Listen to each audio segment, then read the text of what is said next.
welcome to this episode of John's Motorcycle Rescue and Review. And today I am going to be looking at a legend. I'm talking about Kawasaki's KZ1000. And the particular model that I'm looking at today is a 1978. It is a KZ1000 A2. This has just been a dream bike of mine since I've owned my first motorcycle. My first motorcycle was a 1980 KZ750. I just, at the time, man, I wanted a 1000 so bad.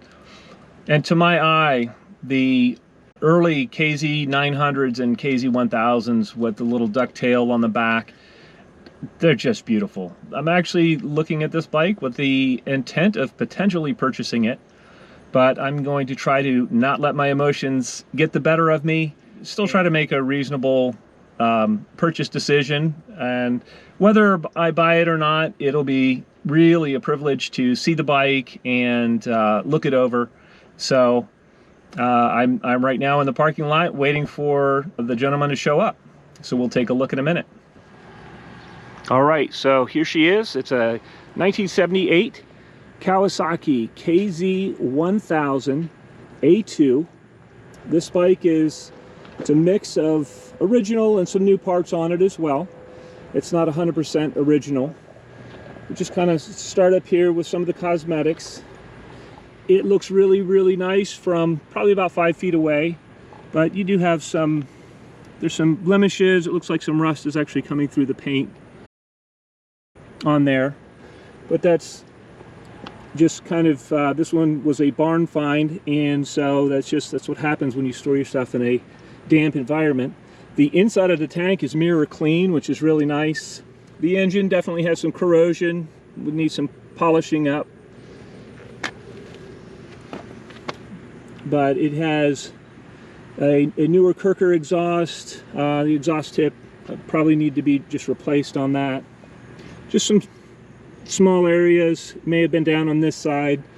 You can see that on the scratches there. And then you can see here there's some wear. The fork seals were redone. The forks don't look terrible, but there is some pitting and such on the fork leg here.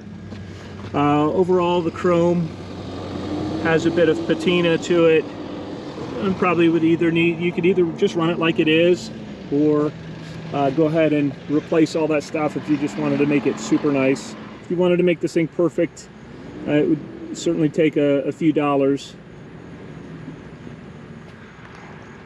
The tires are new Contigos, so those are nice tires on the bike. It's supposed to be mechanically sound, and I just would run it up the road to confirm that. It's an iconic motorcycle.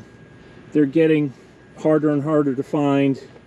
Whether or not I end up getting it, it's just a privilege to take a look at this bike and just to enjoy it. It's just it makes my day just being able to see it and see it up close, walk around it.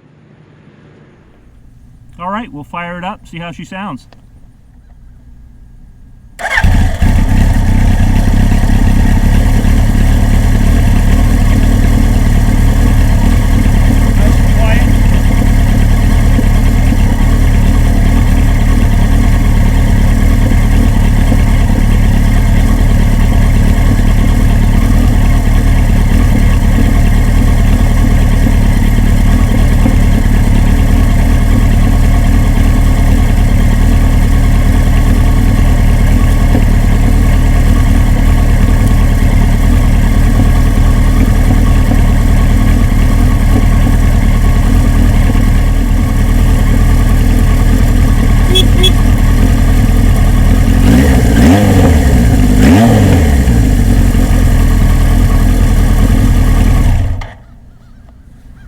I'll put the rest of my gear on and go for a spin.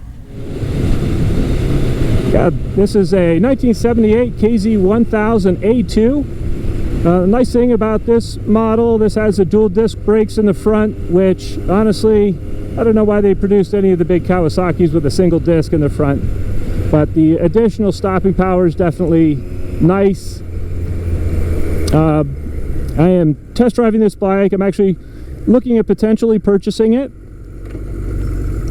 And everything honestly seems to be decent at this point, ride-wise. It carburetes fairly cleanly at lower RPM.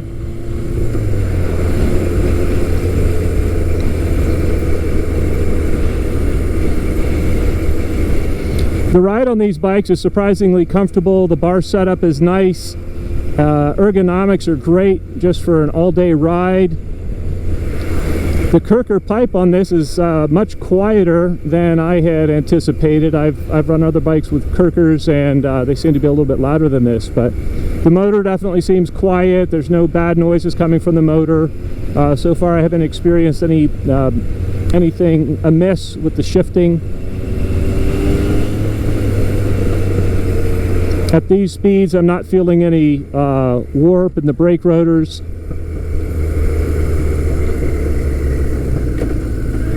Stopping power seems decent for the stock lines.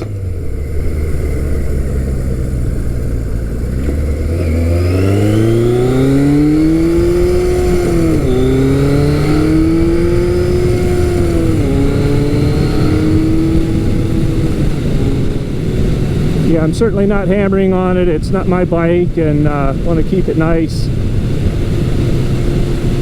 But it seems to pull cleanly. No, at those RPMs, no clutch slippage. Sounds good. The ride is, again, comfortable. It's going down the road straight and smooth. It's nice that this bike has a clean gas tank on the inside. That's one thing that you can't really fix. I know people coat them, but I'm not a fan of coating the gas tanks. You can always paint the outside if you need to.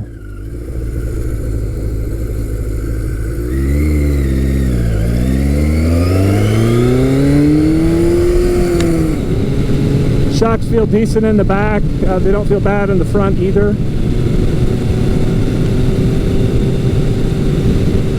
In looking the bike over, I noticed that the rear brake light does not work. There's a little plunger that seems to be frozen in place, so you may be able to fix that with some WD-40 or that plunger itself. That unit may need to be replaced, the actual switch.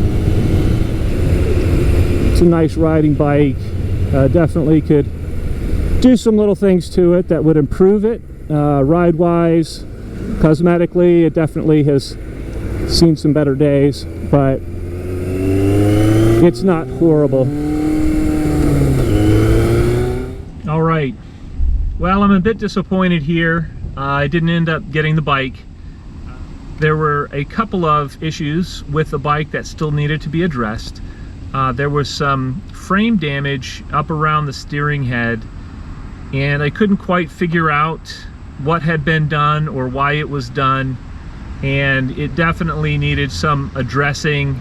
I have a feeling that the bike may have been in a front-end collision at some point, but it did run and drive down the road very nicely. It really was a nice riding bike, and it's one of my dream bikes, to be sure. In the end, I did make an offer on the bike, but the owner and I were not able to come to an agreement price-wise, and that happens. I certainly respect his position and don't want to be insulting if I do make an offer on something. I just have to, the way my personality is, I will want to make it 100%, and sometimes that takes a lot of money to do. And so you have to look at not only the purchase price of the bike, but the amount of money that you will need to put into it to get it up to your standards, whatever those standards may be. I just want to say thank you to the owner of the bike for letting me take a look at it, and I certainly wish you the best. To my viewers, I hope you enjoyed this video and got a chance to see what my process is like when looking to buy a motorcycle.